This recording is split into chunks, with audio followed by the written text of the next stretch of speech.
I have a future star. Well, I would say current star already into his world he's in. But this man is a talented. He's a funny man, improviser, actor, video game enthusiast. All the great things in one. And seriously, we are so lucky to have one of the most energetic people I know.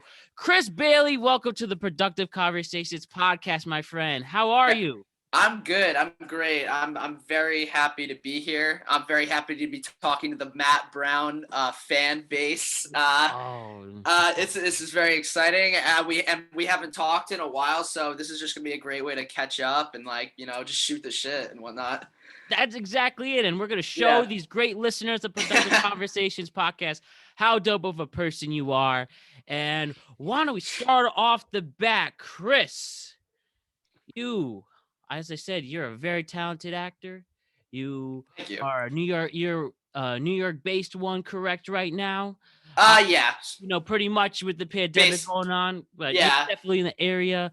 But either or, I just want to know, Chris, what have you been up to since you graduated college? Why don't we start off with that? Yeah, sure. So let's see. I'll start basically right from when I basically left. So immediately I came back home. I wanted to gather my bearings basically. So I came home and I immediately, I did what many actors do, which is, get a restaurant job or something to do on the side to, pay a couple bills here and there. Of course. So I got a restaurant job, but then my first acting gig came in August. I got to be in actually one of my favorite musicals that I've ever seen and ever listened to, called Next to Normal. Oh yeah, I'm very familiar with that. A great Cool. vet star with that. Yes, of course. There's a couple of songs that slap. Do you mind if I have in my show tunes list. That's actually a show I bumped on the reg. Oh yeah, there's some absolute bangers from that show. If you don't mind me, just pull it up really quick. I really like Just Another Day's awesome. I'm the one.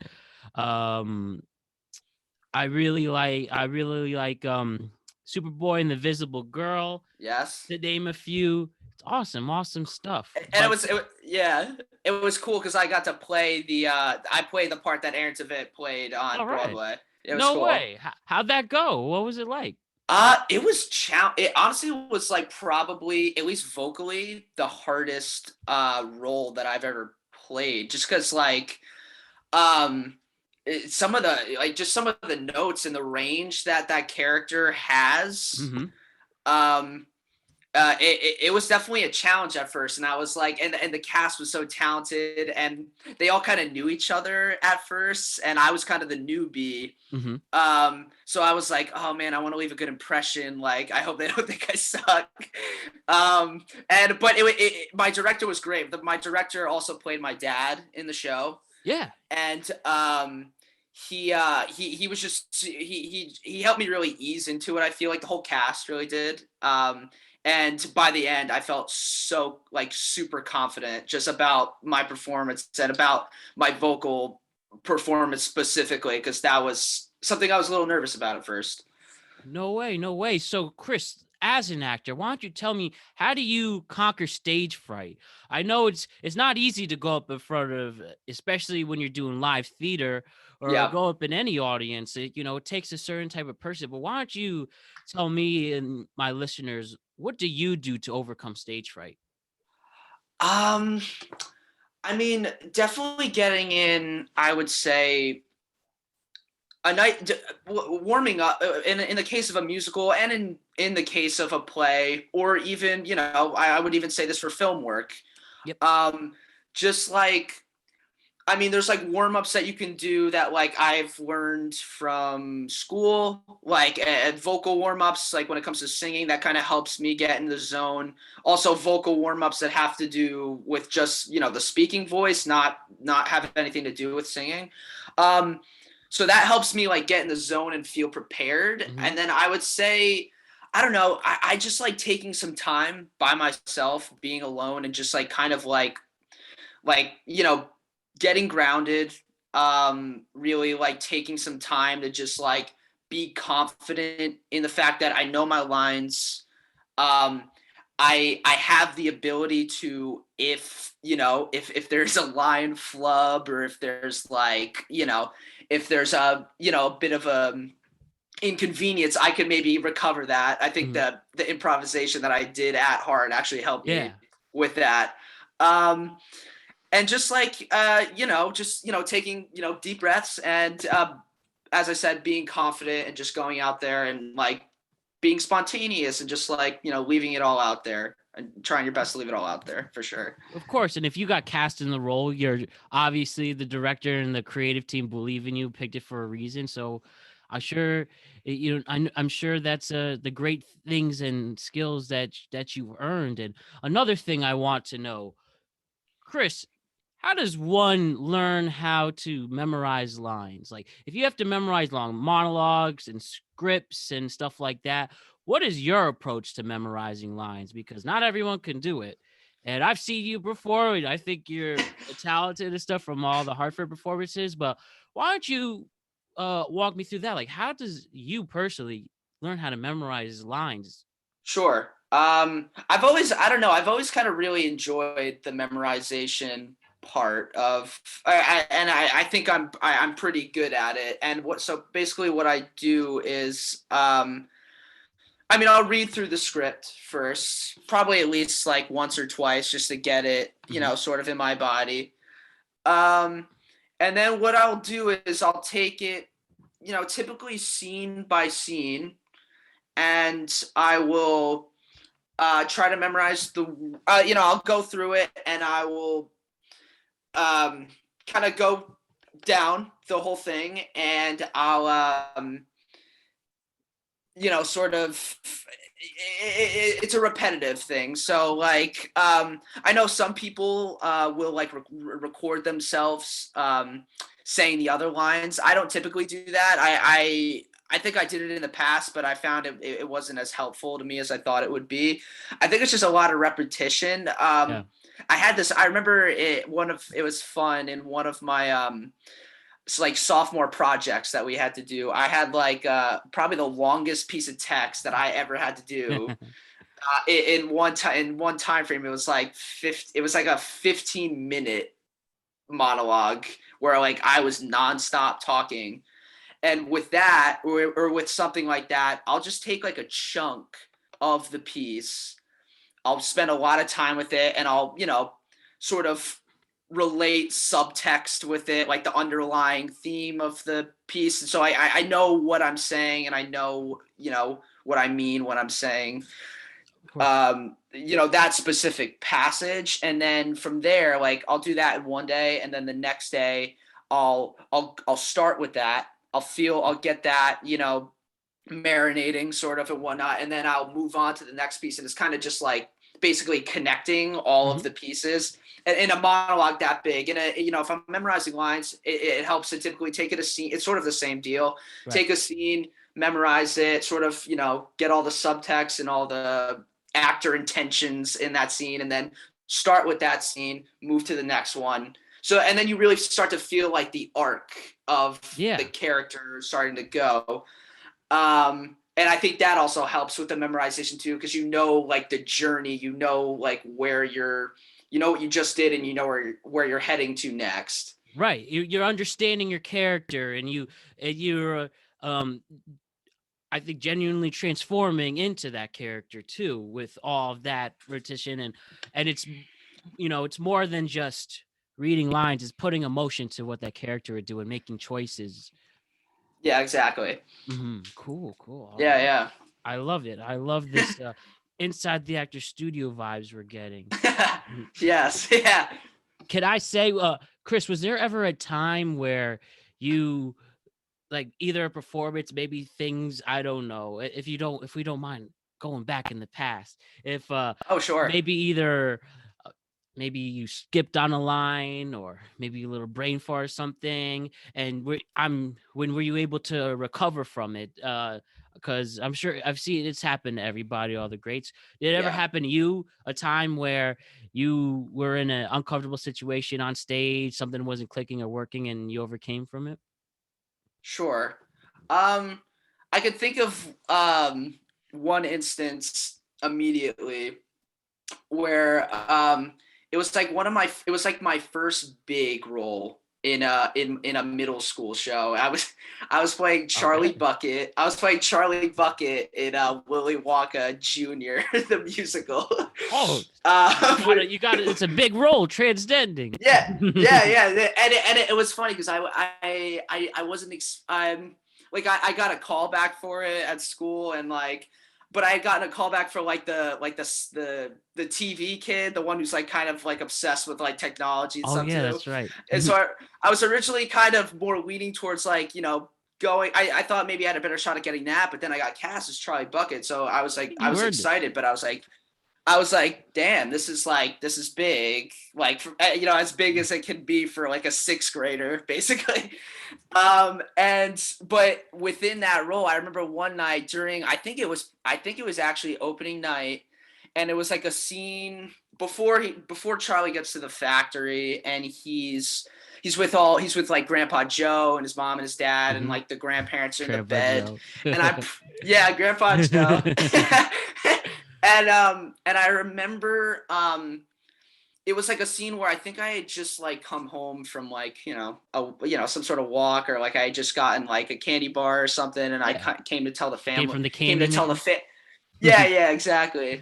And I had come to tell the family about, my travels and whatnot, and I just remember, I don't remember exactly what the line was, but I couldn't remember my next line, so I just kept saying the line before it. And like it just like it was like, oh, I smelled all the good candies on the way from school, and then I was like, I smelled all the good candies on the way from school, and then it wasn't like an absurd amount that I kept repeating the thing over, but I honestly think from what I remember, I like looked at like the girl who was playing my mom, or like the guy who was playing my dad, Mhm. and like they were older because we had combined shows. Like there was like middle school kids in the show, but there was also like some high school kids who like we grew to like really look up to and Yeah. idolize. Um, and it was nice because I'm pretty sure like the person that was playing my mom like kind of looked at me and could tell that I was like sort of in my head, and I was, I Mhm. was just a young sixth grade kid. But she looked at me and like kind of gave me a look of like you're good, like don't worry about it. And like from there, I think I just found the next line, and I just like we just proceeded on with the show, and it was just like an Look at opening that. night like jitter thing. And then from what I recall, there was no other mishaps along the way, which is nice. Maybe it was a good thing that that happened, that it showed you could think on your feet. It will be okay, recover, and look at where you are now. Now you're doing it professionally. So it's awesome to see. Yeah, I've seen thank some you. funny. You're very welcome. I've seen some funny mishaps on stage once during an elementary school. I was already in middle school, so I have two younger brothers. So my Okay, this is cool. my middle brother. They did like like junior of, I think it was, if I remember correctly, I think it was, oh, I'm blanking on the show. I'm gonna say Little Mermaid, but even though I know it Okay. isn't, but I remember it was Little Mermaid. Oh wait, no, I remember it now. I remember it now. It was, wow. I feel like it, oh my god, I have on the tip of my tongue. It's Is it a Disney show, or is it it was like it was a Rogers Hammerstein one, but oddly, but Oklahoma maybe, or um I don't know, but it but regardless, now I think about it, it's really not relevant to the story. They but the guy was like, I don't know, it was the fifth grader. He's the lead of the show, and he stops in the middle of performance, and he was not feeling it. And we have the elementary school teacher go up, and he's like, "What are you doing?" And he walks off the stage, like bam, walks off the stage, doesn't care. This is live, and this is a pre-COVID crowd, a gymnasium full of people, and everyone's just like, what's going on? And then the teacher, Miss Rubis, it was like, who wants to take the lead? And then this kid volunteered. And she said the best line ever to this situation. She just puts his hand up and says, "A star is born." That's awesome. And Wait, then- this and was he in rocked it. this was in the middle of an actual show. Yeah, this You was the said? one-time play, like the citywide show, and yeah, he just walked off. He was not having it, and That's crazy.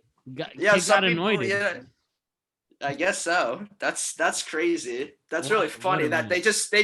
they just expected this other kid to like know the part. I guess. Yeah, like, and I mean, he did read. He read a little book. He read a little script booklet the whole time. Sure. But hey, give it to him. So he just went in. Yeah. I'll do it. I yeah. Props to think that that kid's kid. in like California now doing something. But Oh, and cool. you know what's funny about Willy Wonka that always makes me laugh? Like Willy Wonka is a pretty dark movie. Like the Gene Oh, it's Wilder. very dark.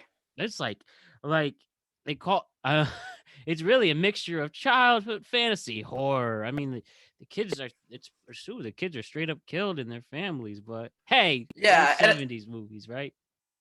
yeah, like I mean, if it, I'm assuming there's like a PG rating for Willy Wonka, I would guess, but like and like we don't see any death happen, but like like Augustus Gloop definitely drowned in that chocolate, and And they just and let like it Violet. go. And like Veruca Salt, like she had to have like broke a couple bones going down like the goose Oh chute or my whatever it God. was.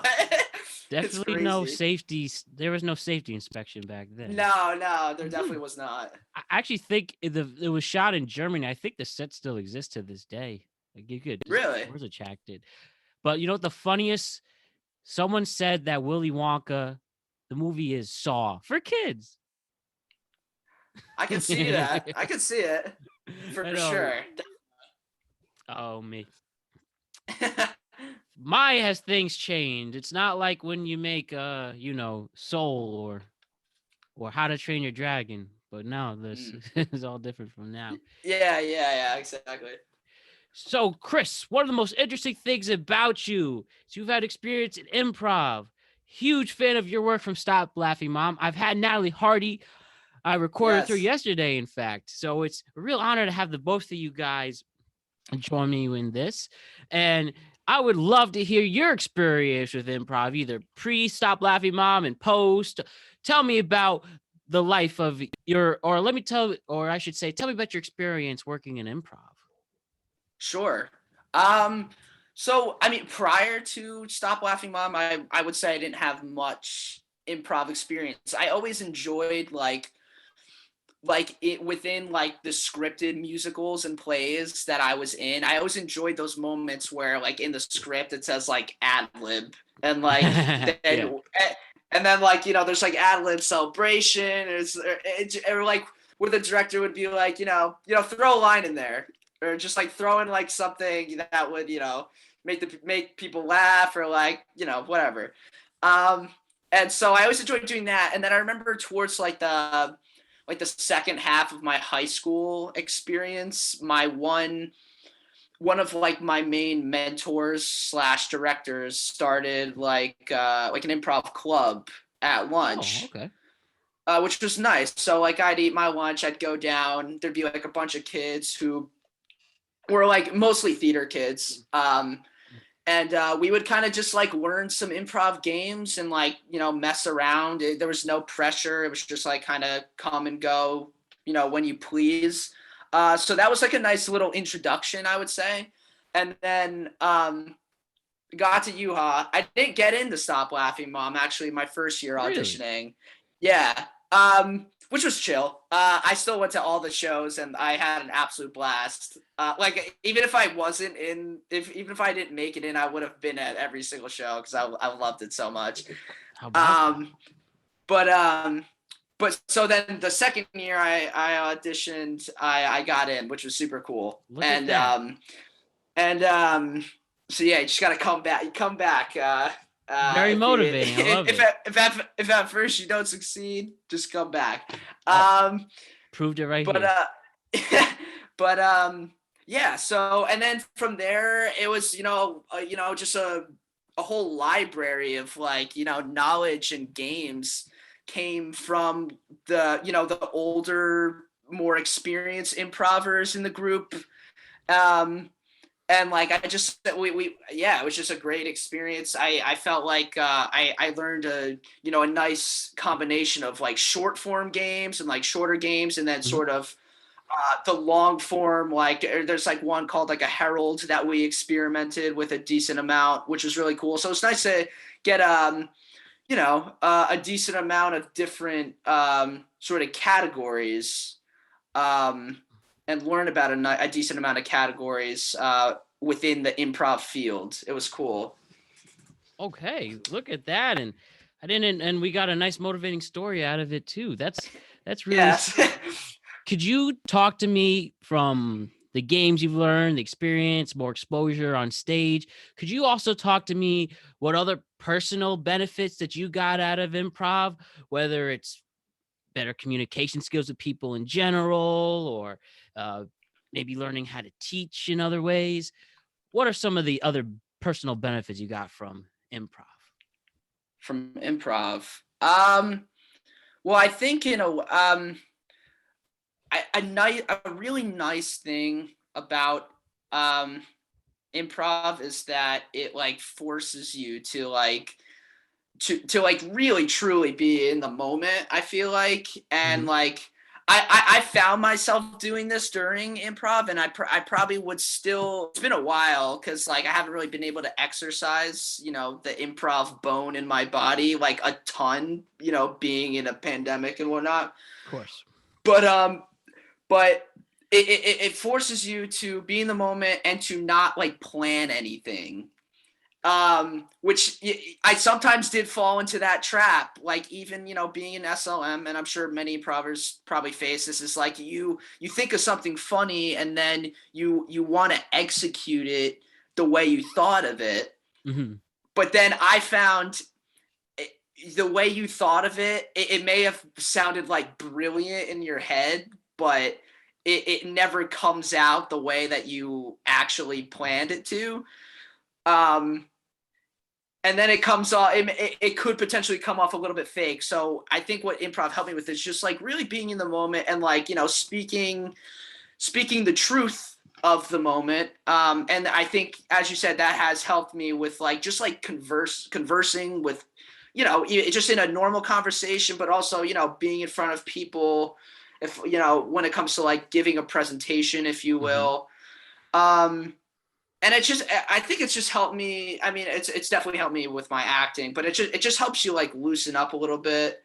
um it grounds you. It gives you, there's like endless possibilities with it. And so it's nice to really let that take hold and like just kind of lend yourself to it, because then like the things you'll discover when you really just like not orchestrate anything, is it's exciting. And I think that's like a big thing. That's probably the biggest thing that I took from it.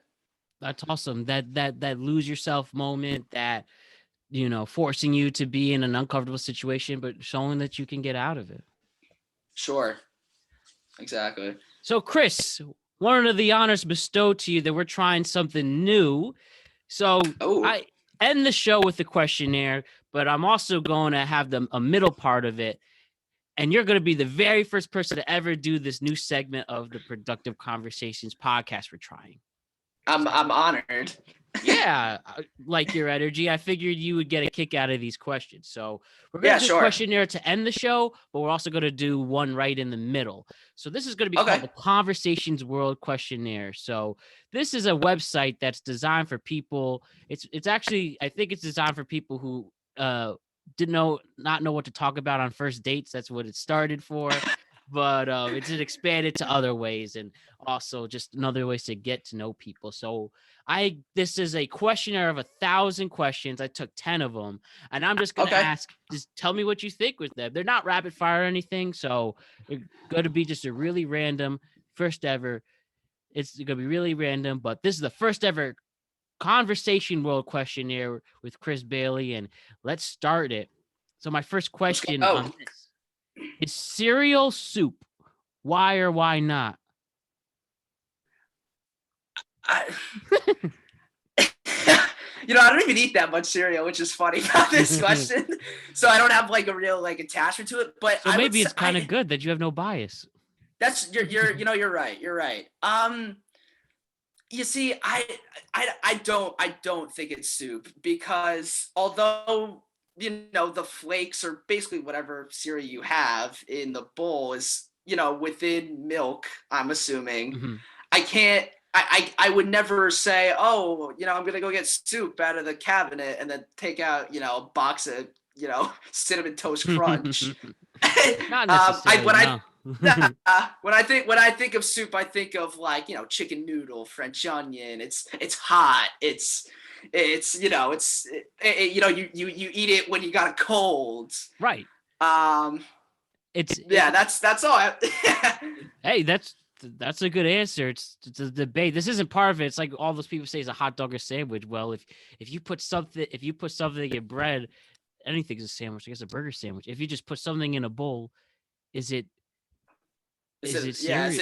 soup? So I know it's just really, really deep, but that's why we're here, breaking life's important questions. Yes. So the next question I have, I'm really excited to hear what you say, Chris. What is the sexiest name out there, and what is the least sexiest name? We're taking no offense to anyone who has these names. We'll put that clear because we love everybody here. But the sexiest and unsexiest name. I'll start with this one. I think the least sexiest name is Olga. Olga. I mean, yeah. It's no offense to Olgas. It just sounds like what Shrek's people supposed to be. I think I'll start with that one too. I think the least sexiest name could potentially be Prudence. Prudence. You know what? I really love the Beatles song "Dear Prudence," though. I just have to throw it out there. Sure. I don't know why that was the first. That was like super random for me. Like it sounds like a super like potentially angry British woman or something. I do feel if somebody who dropped the English breakfast or person in like an old English school who was the bad guy, or you see Matilda. Oh yeah. She was that really scary tall woman, probably named Olga too. Yeah, probably. And the sexiest name. That is a tough one. There's a lot. I feel like there's a lot of them. I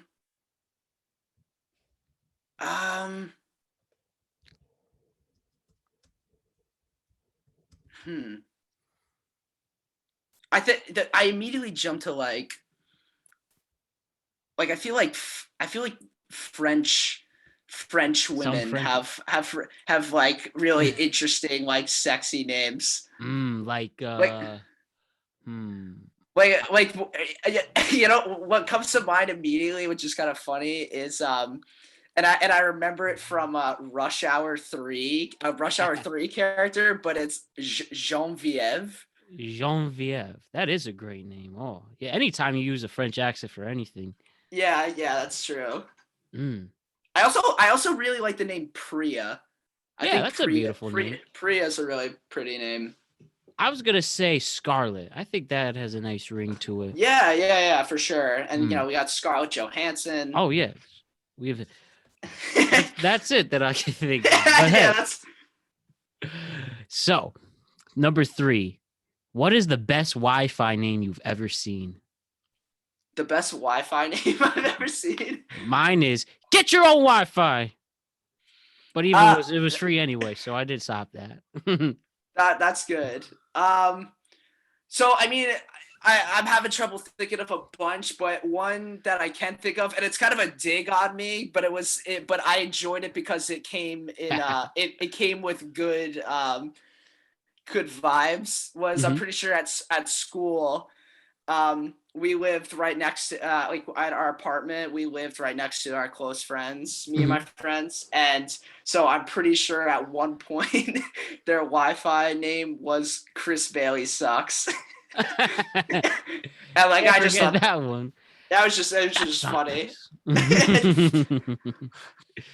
Okay, good one there. Number 4. What's a movie that completely scared you as a kid? It doesn't have to be horror. Like, one movie that scared me as a kid would probably have to be The Goonies. I don't Okay, know. I sure. had some uncomfortable vibes, but now I love it. The Gremlins kind of freaked me out too.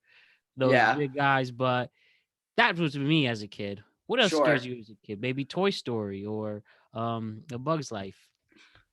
No judgment if that I is think the case. I think I was usually okay with the good old Pixar films. I would hope.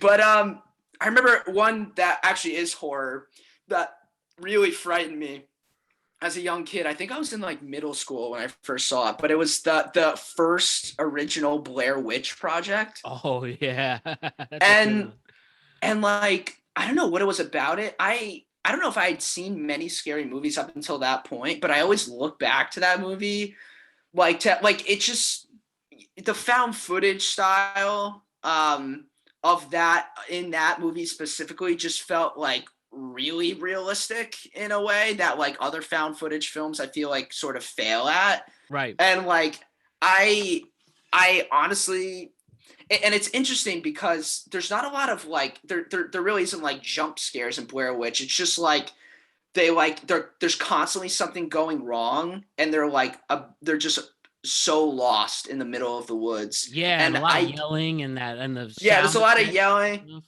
and like they're betraying each other and like I also the image that is brought up in the movie of like the witch like put I don't want to scare the viewers here, but Yeah, also spoiler alert. spoilers. Spoiler alert for sure. But spoilers, but the image of like they talk about in the movie like the witch like while she like sort of like deals with one victim, she like Mhm. puts the other one in a corner and just like Yeah, has them face the right. corner. And that's the The very last last frame. image of the film. And that always horrified me because you just hear screaming, but the camera's on just a guy like basically like Standing there. listening to like his friend die.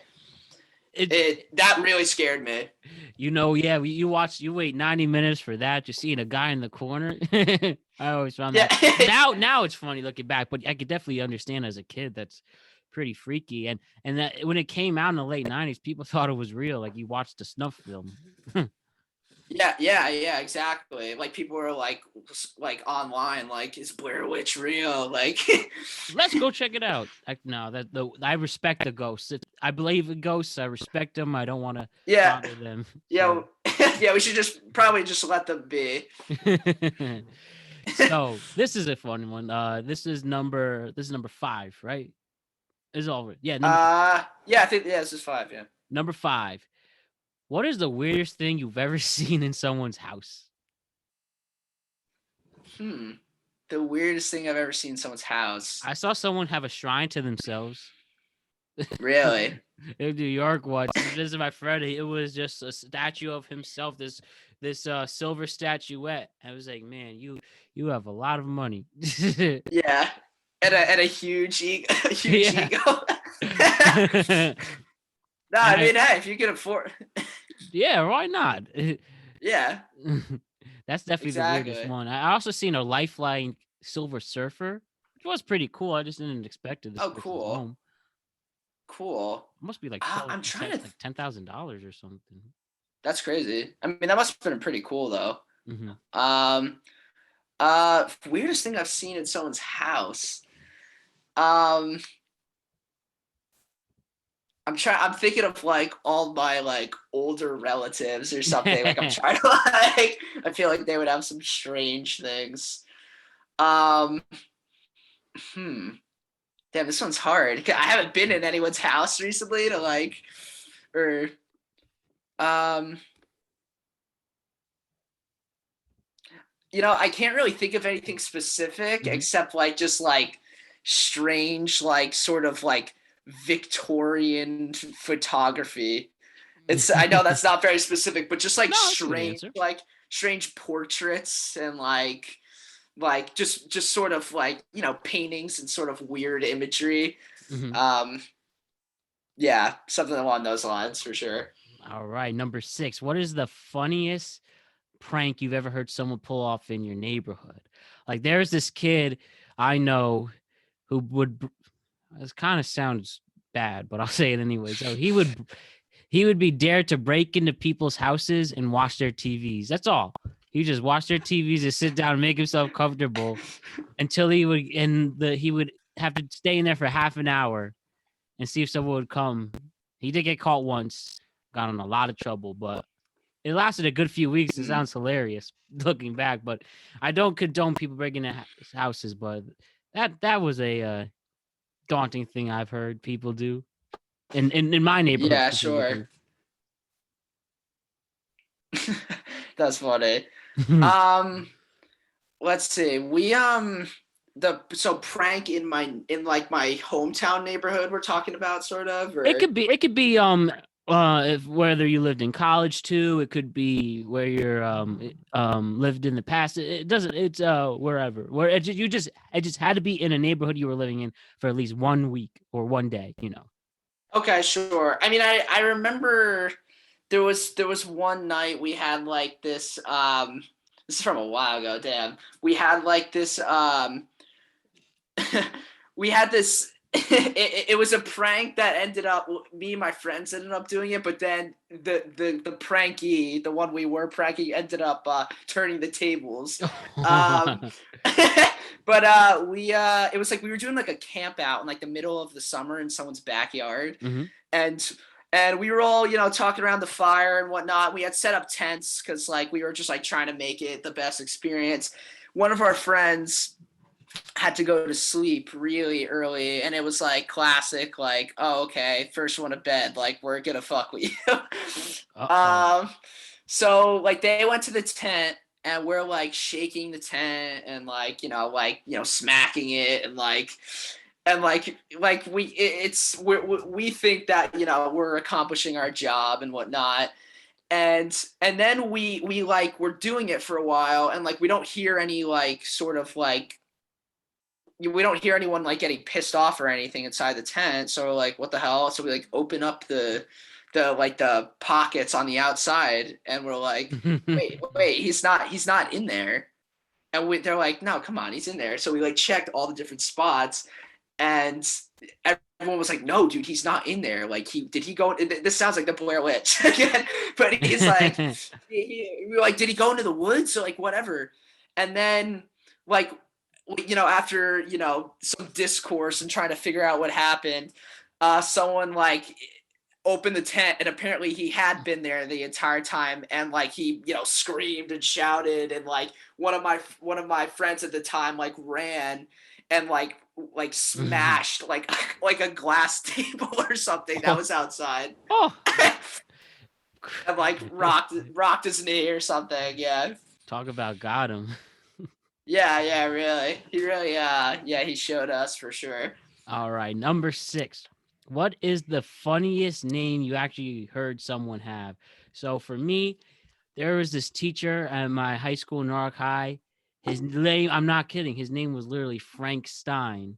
And it hasn't been confirmed or denied that his middle name was N. Frankenstein. Wait, what's his middle name, N, or no?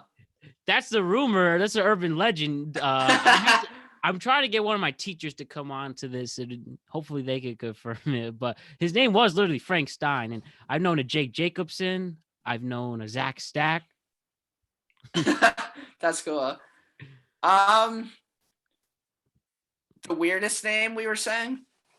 Yeah, that actual like weird name you've heard or know someone or seen at a store. Like I know somebody who once had a tech at Apple work at, and his name was Samsung. Really? Yeah, he showed me the pic and everything. I even think it's a viral pic, to tell you the truth. Really? Yeah. That's awesome. Let's see, a weird name that I have heard. It could be a celebrity's name too, if you want, or like I know there was a basketball player named God's Gift. I was like, that's a bold. Really? Let's see. I mean, there's definitely some actors with some strange names, I feel like.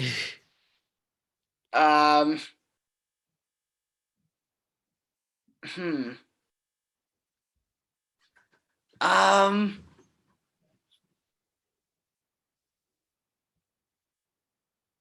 I don't know. I'm completely blanking out. I feel boring. I feel like I've only heard Ah, like you're good. You're super good. super conventional names. You're gonna find some really weird name in the next couple of weeks calling it. Yeah. Oh yeah, for sure. Yeah. Maybe if I think of something, I'll come back. I'm literally I'm drawing a blank. All right, cool. Number 7. What is the best? Sorry. What is the funniest joke that you know by heart? I know that's could be daunting, but like my favorite one is 2 peanuts get in a fight. One was assaulted. Oh, that one's great. But Um, sorry, what were you saying? I also know 19 and 20 got in a fight. 21. Classic. Mhm. I think well, the one that I definitely I think typically go to like right off the bat, and it's one from I remember from a popsicle. it's This is gonna be good. is why did the baseball player go to jail? Why? He stole second base. I Just dumb corny stuff love like it. I love it. that. Or the ice break. What was it? 2 polar bears on an ice thing, and they're there to break the ice. I always like that one. Oh yeah. That was good. Number 8. If animals could talk, what would be the rudest? I would say my cat, definitely. Cats or raccoons. Actually, no, raccoons are pretty intelligent. I'd say they would feel very stuck up and not move around. If let's see. If I think I feel like a cat would be more just like maybe not even rude, would be more like over it, Yeah, standoffish almost. yeah, just like leave me alone. Like they wouldn't even say anything. They wouldn't even like give you the they wouldn't even give you that. I feel like rude. You know what I feel like? I feel like what animal would be super rude is a hyena. Just because they're already laughing. Oh, I make it fun. They will can make fun of it together. Like anyone who's made fun of people with a language barrier, and they'll just like speak to someone like their group of friends in another language you don't understand. That's the stuff they would Yeah. that they would do. Yeah, no, and they would just like I don't know. They Mhm. like they I feel like they would be rude in like a probably pretty funny way though. Yeah, absolutely. Number 9. What's something that has been really popular now, but in 5 years people will look back on and be embarrassed by? Hmm. I have an answer, but it will be controversial. But Oh yeah. because I think it could go either way. But sometimes and I love it. I love it. I love talking to people who have it. But I'm just curious if it will be like a predecessor, but TikTok. I thought about that as well. Yeah, like nothing disrespect for the TikTokers and all great and real entertaining and time killers, but I wonder are people going to get a kick out of when they have in 5 years from now some of these viral campaigns people go for, if that Yeah, makes I sense. don't know. Yeah, no, I get it. And like it's kind of like I mean, people still talk about like Vine and Oh, I miss whatnot, the but Vine. yeah, Vine was really funny, but like it kind of I mean it definitely died out once the Yeah. whole thing once it got shut down. So and like I actually don't have a TikTok. I've never made a TikTok, but Mhm. like my friends will send me TikToks, and it's hilarious. Like there's Oh like yeah. there's a lot of great content. Um, but yeah, I'm curious. I don't know like how long it will last, and like if at that point, like 5 years down the line, like we're gonna be dealing with like the next video platform where you can present like if there's gonna be something new by then or Mhm. like Oh yeah. um Super TikTok. yeah. Yeah, exactly. I'm trying to think if there's anything else like currently happening. Like right. Yeah, I don't know. There's a lot of stuff that like I feel like will be around for a while. Yeah. I think so Um too. It's hard to think at the moment, you know. Yeah, exactly. All right, my Sorry. well, if do you have any other possible answers for that? Um, let's see. I'm trying to think of like stuff I've been doing as well now. Like what I've been engaging with. Like I feel like all the things I engage with have been around for Yeah, so right. long. Like all I do is watch like YouTube videos and like which I Oh mean yeah, that's been around for, that's not going over away for me. no, no, definitely not. See it. Um See if Zoom will stay yeah. afloat for 5 years, or will it be like Skype? Just make someone made their idea better. Yeah, I don't know. I feel like I mean Zoom has become such a staple now in people's homes Oh, I that love my like Zoom. yeah, Zoom's great. So like like it's become like such a important and like distinct platform for like everything for, Oh talking yeah, to friends for um, you know, do this y- podcast and all the people do podcasts from it. this podcast to people going to work, giving presentations, lectures. I could see Zoom sticking around for a decent amount of time, especially since it seems like they have a good formula. Mm-hmm. Um, yeah, All I right. can't really think of anything else that like is gonna like go out of style at the moment. Oh, so pretty solid question. And this is related to the last one before we move on to other things. In 40 years, what will you or people be nostalgic for? Oof. Like looking back, what are people be like, man, I remember the days of HBO Max. I mean, that's probably going to stay, or like it could be shows like Game of Thrones. I think you're gonna Yeah. kick out of something like that, or MCU, or DCU as you're representing right now. Yes. Yeah. um.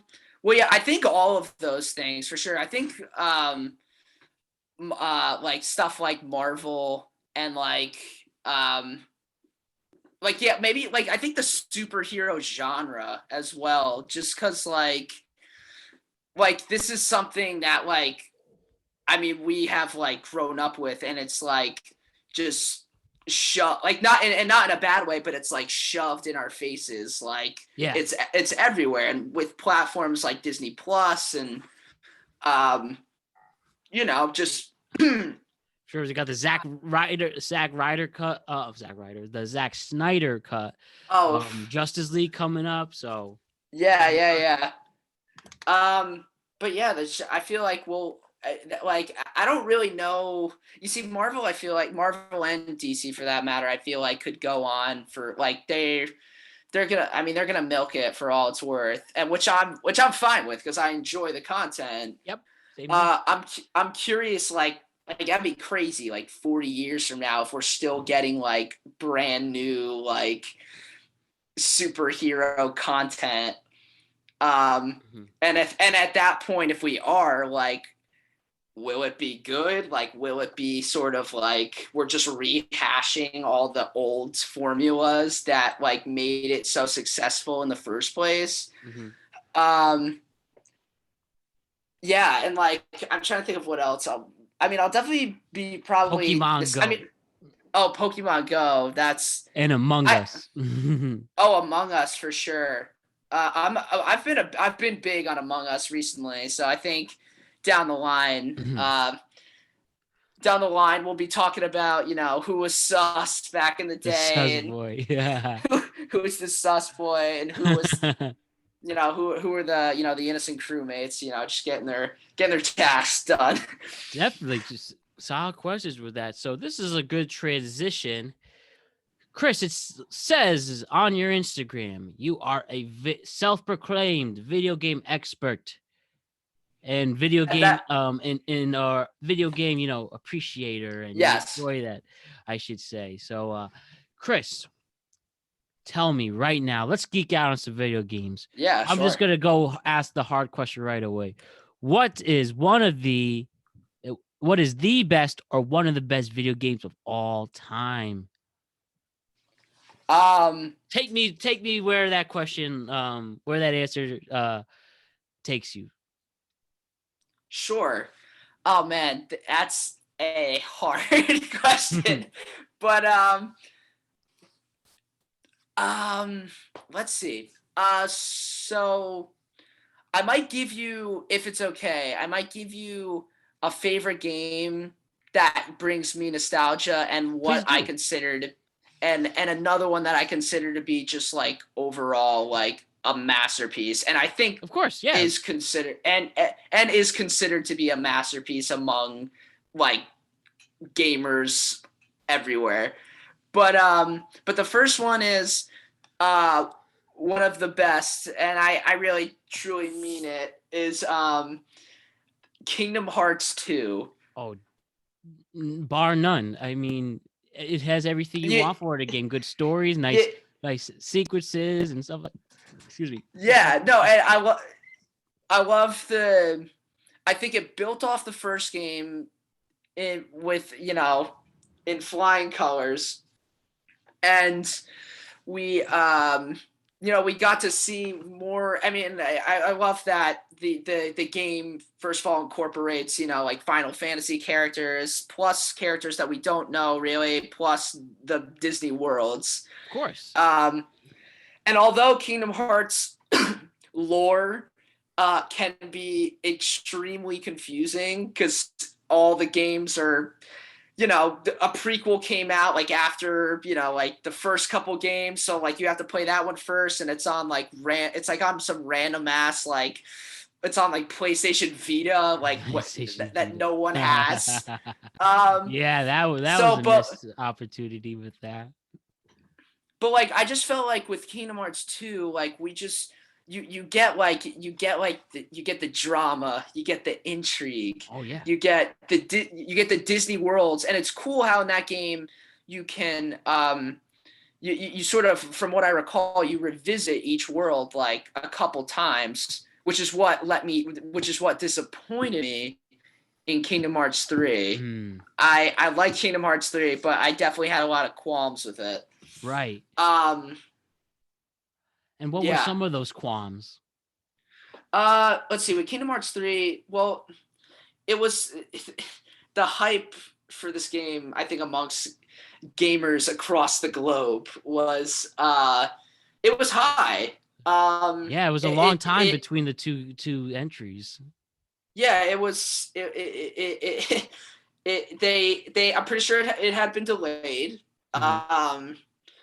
And I mean, there was just a lot of hype behind it, and I mean, I was psyched. I was like, they're adding Big Hero 6, they're adding Tangled, they're adding fucking, but they're bringing back like Hercules, and they're adding Toy Story, and a lot of great new worlds and content. And Pirates of the Caribbean, and it just you don't. What I felt like in this one specifically, I think the other games are a little guilty of it too, but the cutscenes are longer than the actual gameplay scenes. Yeah. I so did hear a so notice about that. So that's, and as if it's not entertaining to watch, you gotta sit through it. Ugh. yeah, and like it was funny. I was telling someone about this recently when I was talking about this game in particular. I remember being up in Hartford at my apartment, like knowing I had class, say at like 3:00. I'm playing Kingdom Hearts 3. It's like 2:30. I'm like, okay. It's like 2:30. I'm like, okay. I'm gonna wrap up soon. Okay, here's a cutscene. It goes on for like 5 minutes. And then I'm like, okay, cool, it's over. I can head off to class now and not lose all the data that I just, worked Oh, on. that's the worst. But then another cutscene came on. There would be times where there was like 3 cutscenes in a row, and I was like, "Oh my god, just let me like save my game already." We get it, Big Hero 6. Yeah, and You to don't help get me us wrong, go across. I like that characters and stuff, but like yeah, it just got a little redundant after a while. Yeah. And overall, the game just felt like super short, and like there was definitely highlights for sure. Like some of the battles are super cool, and like the new worlds were really cool. But overall, I would say disappointment. Yeah, for sure, for sure. For me, what I would have to say, my games, I really love the Rockstar ones. I don't know if that's too easy of one, but it's just Grand Theft Auto San Oh Andreas. yeah. That classic Mhm. stuff does not age well, and if you compare it to the next gen consoles, it's so blocky and move around, but it's just it's still fun. And that talk about nostalgic there and feeling like a badass at a young age playing those games. Mhm. I'd have to say San Andreas, GTA 5. So I got GTA 5, Chris, in college, and I never beat it. Really? And then I beat it in the pandemic. It only took the Oh. pandemic to finally, that was my thing. I got through it all. And I chose as the, if you've, I'm sure if you've played, I chose the, not to kill anyone at the end. Not to kill Trevor, or Yeah. why is I'm blanking. But anyways, I'd keep them alive, and it's pretty satisfying ending. And Yeah. and I love Red Dead Redemption, both of them. I mean, Oof. the second one, even talk about long cutscenes, but I don't care. Yeah. It's just so beautiful and lush, and Yeah. it's just. I mean, that'd be an awesome movie if they pulled it off. Oh, I'm happy you brought up Rockstar because I'm a big fan of Rockstar as well, and especially I've loved GTA, but Red Dead, I think Yeah, I think Red Dead has some of their like finest storytelling, definitely especially amazing especially characters. especially in Red Dead 2. And you're right about the cutscenes, but what's different between like a Kingdom Hearts cutscene and a Red Dead cutscene is like they're both long in a way, but like with Kingdom Hearts, there seemed like there was like sort of a scrambling of thoughts at times, and Mhm. it seemed sort of scatterbrained. Right. Whereas Red Dead, the cutscenes are constantly pushing the story forward. It could be an animated TV show the way that they pulled it off, you know? Yeah, and as you said, I think some of the characters are like they're very well developed. I understood, their motivations, Yep. and I mean that era is just cool. The Wild West is like an interesting. It's interesting to see that in video game format done so well. Right. I love Western movies. They don't really make them much anymore, but anytime I can get a Western movie or Western video game, I'm all in. Sure. All in. You know, I have to ask you, since you are a video game enthusiast, how do you feel about Cyberpunk, Chris? Do you have Oh it? man. Did you did you get ripped off, or if you had a previous gen console, the PS4 or Xbox 360 or Xbox One, or tell me about it. What do you think of Cyberpunk? So I Cyberpunk was always kind of on my radar. I know a lot of my friends have been like on like this game has been on their radar for like years Yeah, because I'm pretty sure it was debuted sort of like I think it was a couple at years some ago. sort of convention, yeah, like a couple years ago. And I really started to take interest into it like once I saw like the trailer with like Keanu Reeves and Yes, stuff, and everything's like better with Keanu Reeves. exactly. He has a place in my wall right here. Oh really? Yes, That's awesome. Oh, he deserves it. He's a god amongst men. he's the man for real. um, but so I didn't even I'm still on a PS4 at the moment. I'm desperately trying to get my hands on a 5. I don't know when that's gonna happen. Oh, same exact boat. I've been not impatient, but impatient. I just I don't know if it's happened to you, but I've been having login problems, and my Wi-Fi is fine, but I have to keep restarting the login on the PS4, whether it's a old update or whatever. So I'm in the same boat you. I just assume, I guess maybe the summer when hopefully I could get my hands Yeah, on it, but I I mean really want it. yeah, I want it badly. My PS4 isn't that old. I got my PS4 like I've had it for a little over 2 years now, Mhm. I would say at this point. Yeah, mine's So it's still older. I haven't had many problems with it, but it's like impossible at the moment to get your hands on a 5. But back to Cyberpunk, I kind of vowed that I really want to play it badly because It does look cool. the world looks cool. It looks like I've heard it's got a good story mode. I heard there's like a lot of missions, side missions and whatnot. But I'm not gonna get it until, well, I don't even think I could get it now for PS4 if I wanted to. But I I definitely am not gonna play it until I get a PS5. There's like a bunch of games that I vowed that I know they're out now for PS4, but I'm not gonna play them until I get the new console. Okay. So in the console wars between the Xbox Series X and the PS5, you are on Team PS5. I'm getting at. Yeah, 100%. It's funny. I've been a member of both sides. Um, it's they're trying to tear me up. They're trying to tear me apart. But so Sony definitely won. I was big on Xbox 360 for years. That was like, because that's what all my friends had, and that's how we like communicated and played together. Yep. But I don't know. It's just when it comes to exclusive games, PlayStation beats Xbox every time. From the Spider-Man games, if you're interested in baseball and be the show, the Kingdom Hearts, for instance, Sony locks it down. For sure. Yeah, and then they also have the your typical games that are on both platforms. The only thing that Xbox has that I can really think of that only is on Xbox is like the Halo series. And I'm not even like I like Halo, but I've never been a huge fan, so that was never enough to get me to be like, oh, I'm gonna get an Xbox instead of a PlayStation. Oh yeah, I did like Halo a lot. I also was somebody who was on both sides of the spectrum from that when it was that generation. It's funny. So I had an Xbox. Me and my brother shared an Xbox. So the way it broke off, this is insane. So I went on The View once. I was an audience member of The View. And it was a Christmas episode, and they gave out the PlayStations.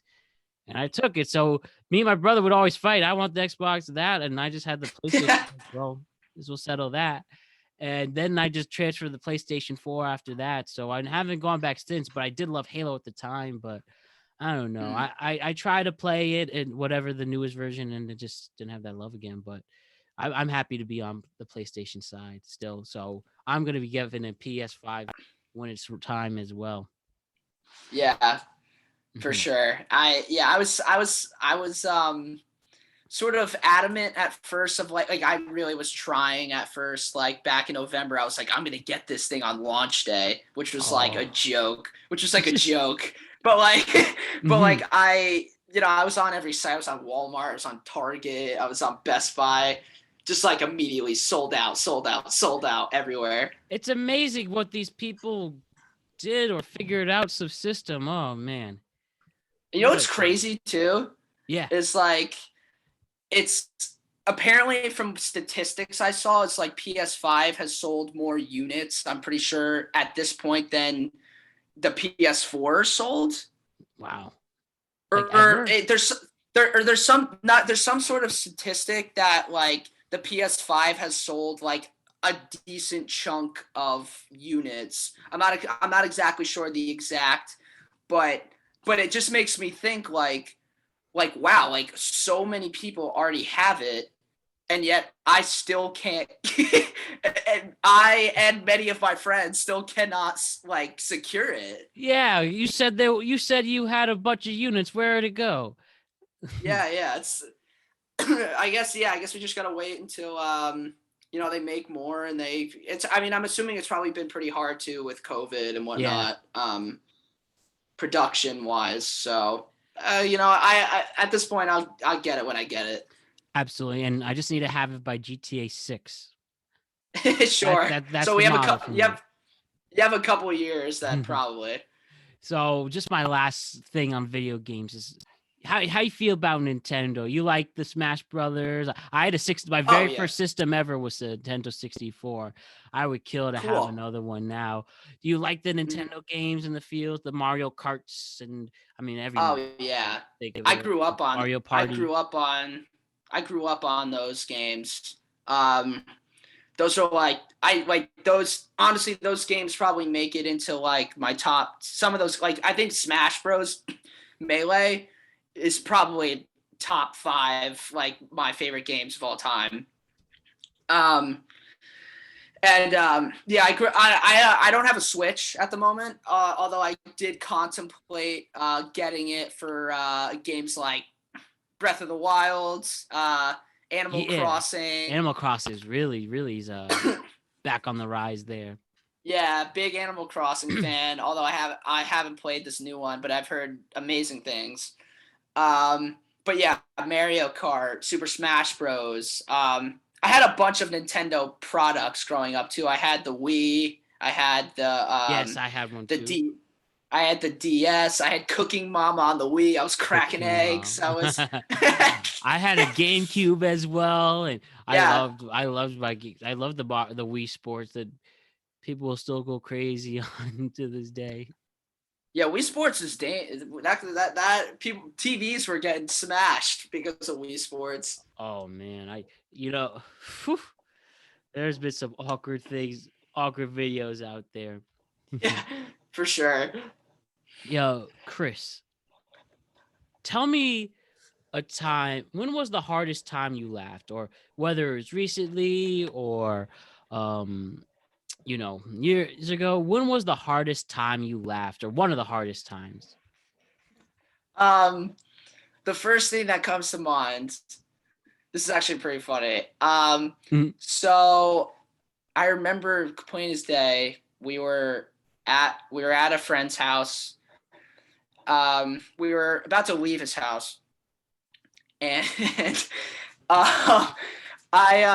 we were in 2 separate cars. I'm pretty sure we were going to drive to like a girl's house that we were gonna go meet up with, like, friends. Mm-hmm. And I was in a car behind my friend, and we were parked like at the curb on the street. And I was waiting for my one friend to go so I could follow them. And for some strange reason, he turned out of made a turn out of his spot mm-hmm. into the road, and then I guess needed to adjust. So he put it in reverse, but I guess like by accident had floored the car into reverse. He like fully, no one got hurt, but he fully ended up on the sidewalk. Like his entire car was on the sidewalk. And I truly was laughing so hard that I got out of the car because I needed air. But I had forgot to put my car in park, so it started rolling. So me and my other friend, luckily it wasn't on like a steep like decline. Oh shit! So we like sort of just like grabbed it. I put it in park, and then I continued to laugh so hard that I physically threw up into the bushes. Threw up into the bushes on my friend's street. Funniest. Oh man, the funniest time you laughed and you threw up from it. That's talk about emotion. Yeah, that's one that I mean, there's definitely I typically like to. I'm definitely a laugher for sure, but that one stands out in my mind for sure. Oh, that is so funny. Chris, let me the one, I have this one story. The last time or it's not the last, the last hard is, but this one really sticks out. It was my high school graduation. Everyone was hyping up. Everyone was we're graduating high school and whatever. And what happened was, like, we had the headmaster, so like everyone it wasn't like the step under the principal. Like he was in charge of all the students and stuff. Like he was this classic. It always made me laugh to see him. I remember his name, Dr. Kasparis. He was the typical 80s looking high school administrator. He was born to be work in a high school. Dr. Kerrigan. He was like 6'5", like damn, tall white dude with a classic gray mustache. He couldn't be more of a character. He was like, everyone shut down, and like people were hyping up. Everyone shut down, and he just goes on this rant yelling at us. I don't care, this bullshit. And he was just trying to put on a front. And if you guys don't listen, you will be disciplined. And then the legendary Tomar Jackson, he like one more thing out. He's like, yeah, well, so what? We graduated. And then it was euphoria. Everybody screaming, pumping up. It was the best moment of high school. They couldn't have ended on a better note. But I was just laughing. It was so dead quiet, and you just hear, yeah, but we graduated. That's odd. That sounds like that just sounds like a classic, like, unifying, like stick it to the teachers, stick it to the man sort of like. Represented so much, Chris. What a great moment in high school history. It belonged in a John Hughes movie. That's awesome. Oh yeah, but Chris, we have been killing it. An hour 15 minutes. This has been a really great time. I really hope that you've had as much fun as I have. And it's been great. Do it again, especially once you get back to getting some more projects, need anything to promote or just to shoot the shit and reminisce. I would love to have you come back. I'd love to come back. So as I mentioned, we ended off with one more questionnaire, and this is called the Proust questionnaire. If you're familiar with it, it's from Inside the Actor Studio, the famous James Lipton, and he decided to he got it from a French show, and now I'm continuing the tradition for this. So Chris, would you like to answer the Proust questionnaire? Yes, I would. All right. Sweet. So my first question for you on the Proust questionnaire. So these are both like short but deep, so this is gonna be good. Chris, my first question for you. What is your favorite word? My favorite word?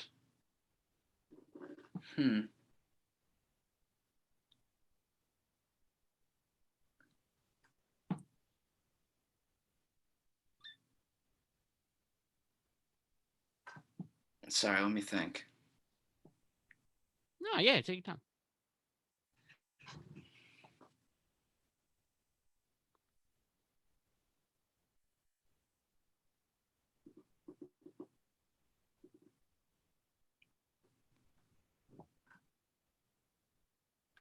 A word that's always interested me, and I don't really know why, but I think every time I see it, I like the way it looks, and that might sound strange, but the word is effervescent. Effervescent. That is a great word. I like that. Yeah, I felt I heard that in the last few weeks. Oh, you have? Yeah, what does it mean exactly?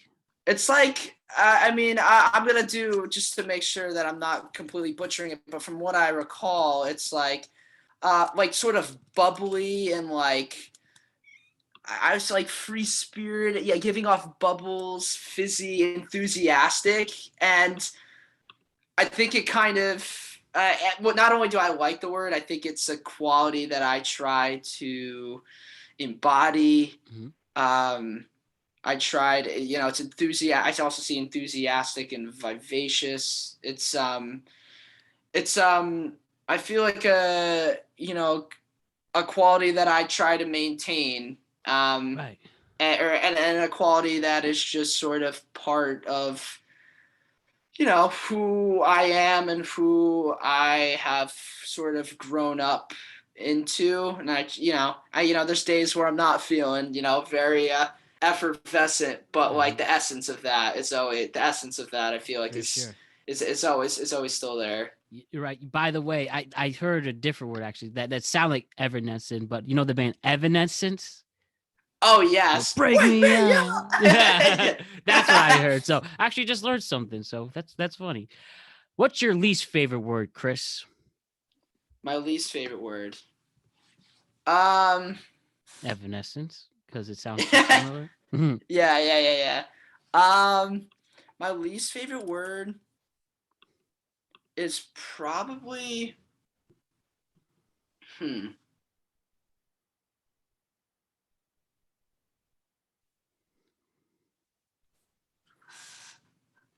Um, as you can see, I've thought a lot about these questions.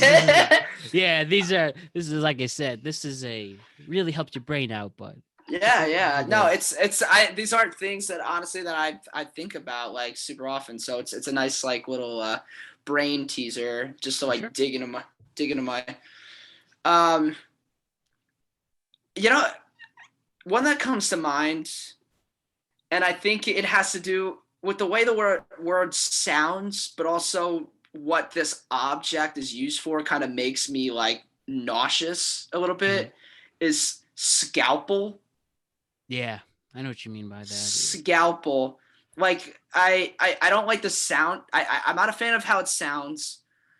And also whenever I think of scalpel, I think of like, someone on a medical bed Mhm. like being like opened up or like Right. and like and like blood and like yeah, like it just makes me a bit uneasy. I hear you. I Yeah. hear you. So this next question is not a sexual question; it's more of a life question. But when asked, some people think that right away, and we know Okay. what they're thinking. We know who Sure. those people are. But this question is, what turns you on? Like, what turns you on in life? Whether it's laughter, friends, nature, what turns you on in this world? Sure. I can't see why people would think that the initial The thing that naughty you way of said. doing it. The The not the naughty way.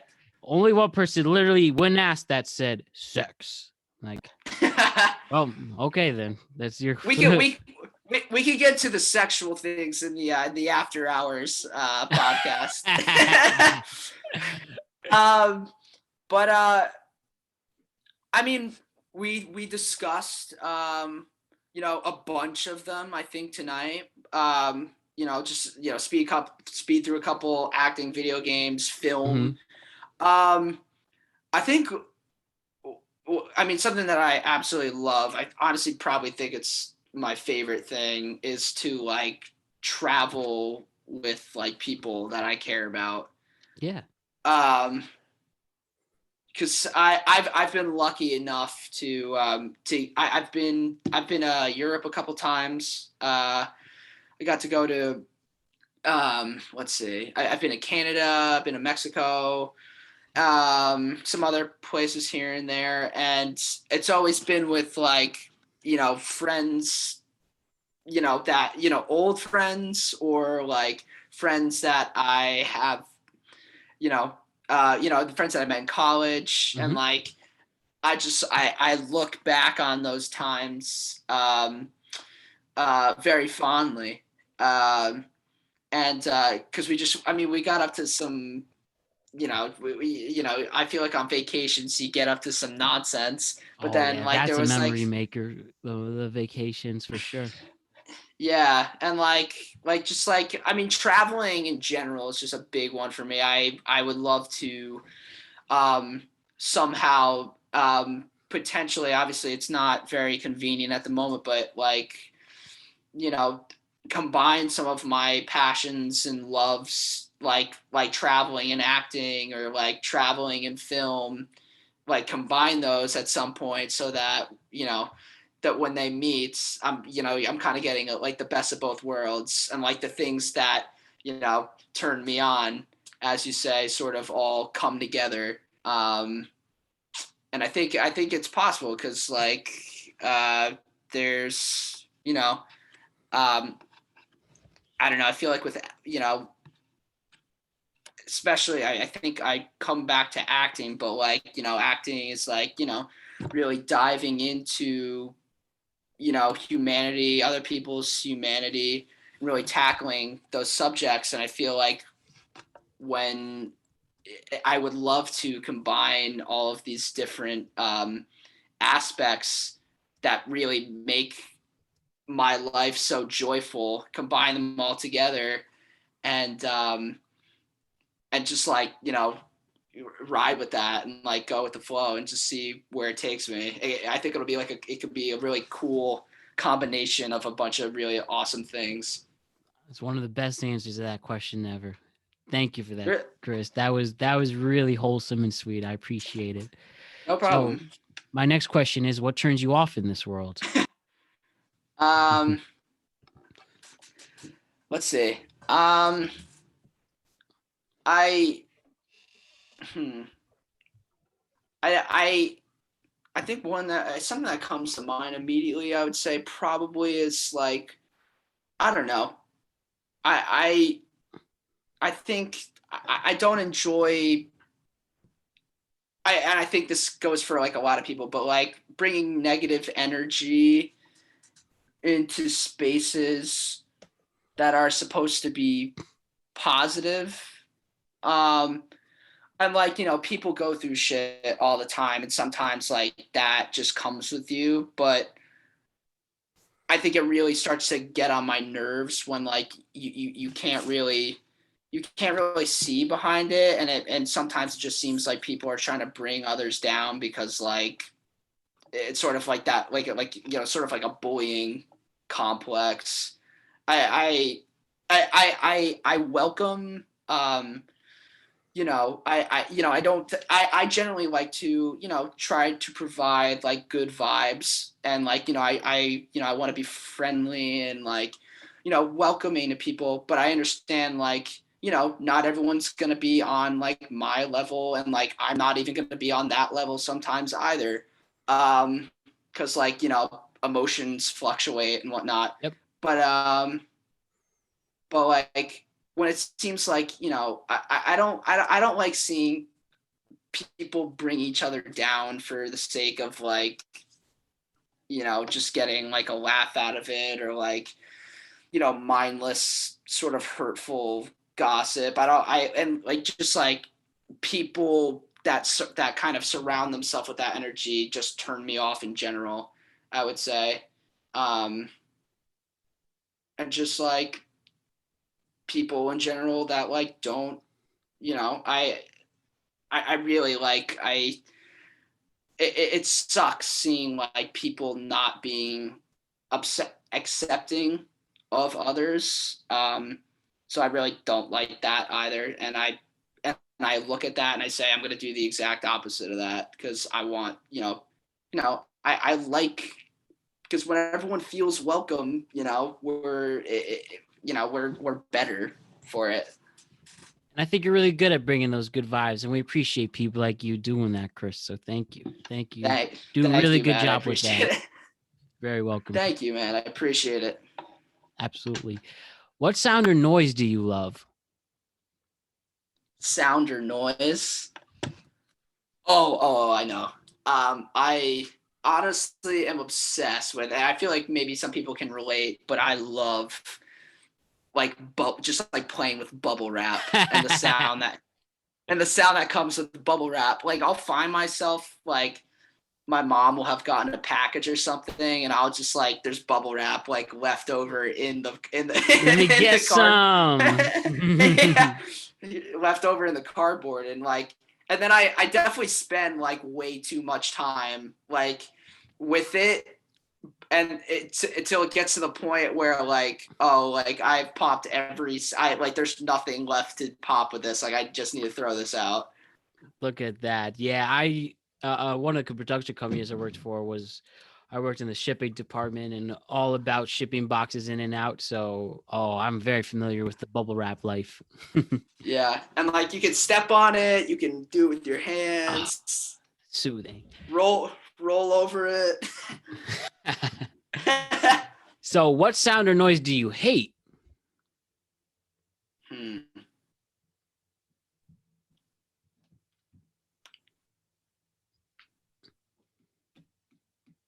My initial, I have a different one, but my initial one, which is a classic, is like fingers on a chalkboard. I think that's Oh, awful. I That's think you're a the first to actually say that. So, this is a original answer Oh really? for this Oh, okay, podcast. It cool. is. So, see, I was first time. also I was also gonna say like the like buzzing in general, just like buzzing in general, but like I think of like what I I think of like a bug, like an electric like bug trap or something that's Mm. just like constant. That's just Oh like yeah, like that constant staticky bang. noise and stuff like that. Yeah, Zzz. that's just like something like Yeah, that. that is a That pain in the definitely ass. definitely a bit unnerving for sure. What number 7 is, what is your favorite curse word? Favorite curse word? Yeah. I mean, I think they're all special in their own way. Right.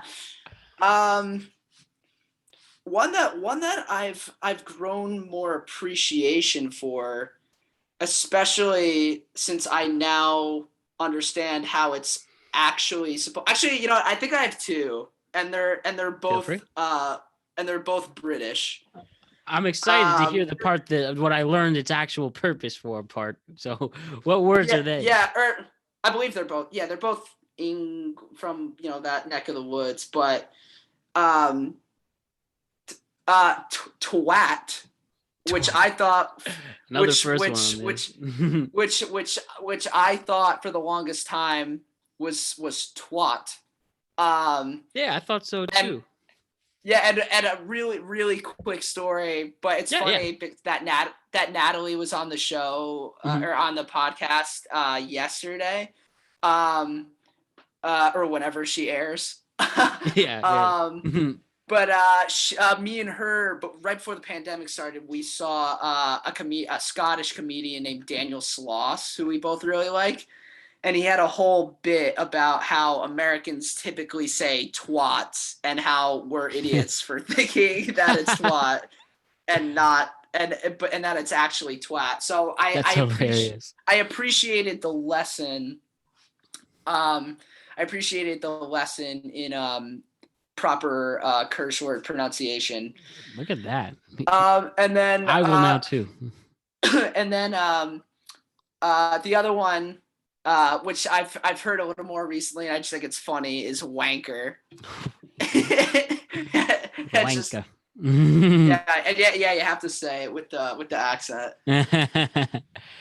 Look at that. 2 first on that one. So go to number 8. What profession other than your own would you like to attempt? Profession other than my own.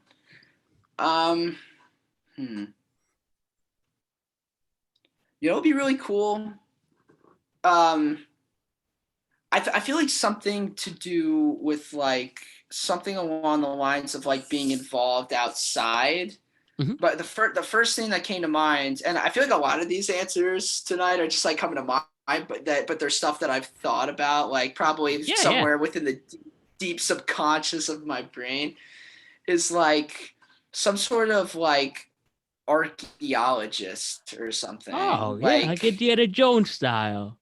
Yeah, maybe not as cool as, I mean, Indiana Jones is, you know, it can never be as cool as Indy, but I think you. But like, yeah, I appreciate your faith in me. But like, yeah, like, you know, like trying to, like, I think it'd be super cool and like really interesting to like try to, you know, discover and find like artifacts and fossils even, and you know things from our history's past, and restoring those things I think would be really awesome. I think so too. Sort of like a more grounded treasure hunter.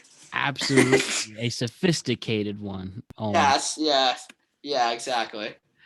What profession would you not like to do?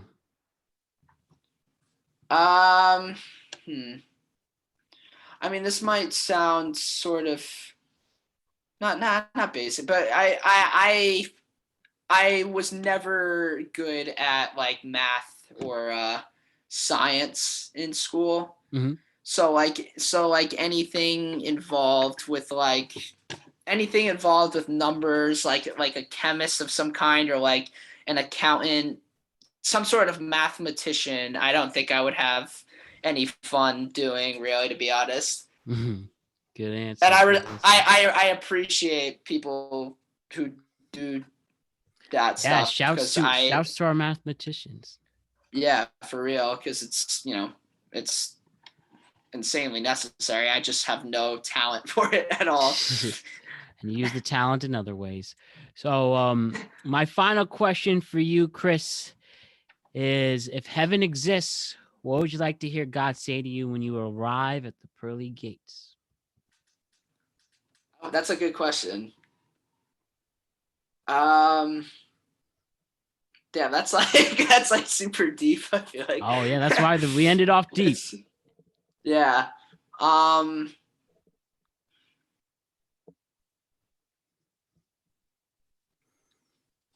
I feel like I would want God to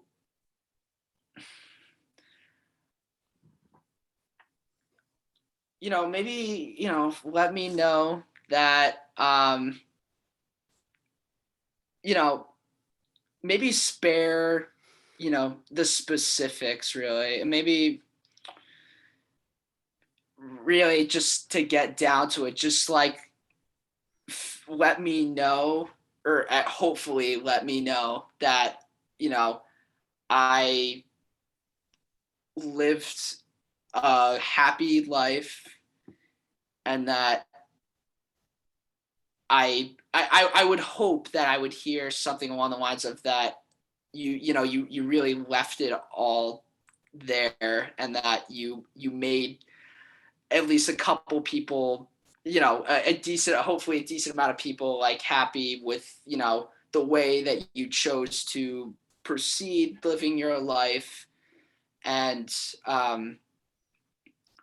that you really, were just like a good that I would hope to hear that I, did my duty just being a stand-up human being and, that I treated people with, kindness and respect and that I just really tried to spread good, general good, I would say. Well, I think you're on your way for that, Chris. And that was an awesome answer, but we did it. We had an hour and a half of a great talk. Like I said, I really enjoyed this entire time, and I really hope you want to do this again. So, is there anything else you want to say before we say goodbye? Uh, I thank you so much for reaching out to me. This is great, and it was nice to catch up, and Absolutely. it just the topics and conversations just spilled out. It was very nice to just like talk about a lot of things that I think about a lot of the time. Oh yeah, that's exactly. That's how I know when it's a great podcast where it's effortless. And I didn't. Yeah. If 20 minutes felt like it turned out to be an hour. What felt like 20 minutes turned out to be an hour and a half. So this was a great time, Chris. And I like I said, I hope you want to do this again because you're exactly what a great guest does. Just great vibes, great stories, and a great time. So thank you for it, Chris. Yeah, I would. Yeah, let me know. I'm super down. For sure. And like I said, let me know once you get some projects rolling, we'll definitely promote those bad boys. So Yeah, actually, if I could yeah. before I go, I don't know where it's gonna be exactly yet, but did. I got this. We're doing a fully recorded thing of this new '80s musical that these writers are No way. workshopping, and Yes. I love 80s I start. music. Like the It's synthesizers, my shit. Like Tears yeah. for Fears, Wham, like those type of bands. Those are always a slap to me. But yeah, keep It's funny. My character's name is Ram in this show. No way. Look at that. But anyway, I don't really know where it's gonna be or like because it ended up May just being like a a thing for these writers to use as sort of like a way to promote their work. Yep. But if it does end up anywhere, I will let you know. And that's just Oh, one thing. that's One my shit. one thing that I've been up to recently. It's been fun. Awesome. Yeah, definitely let me know when that's announced, and I'll let the listeners know, and you can show how talented you are with that. So, thank you for that, Chris. Cool. Couldn't thank you enough for coming on. You're the man. I can't wait to talk again, and just thank you for such a great podcast, my friend. Thank you, Matt. I appreciate it. You're very welcome. Have a great night, Chris. You too.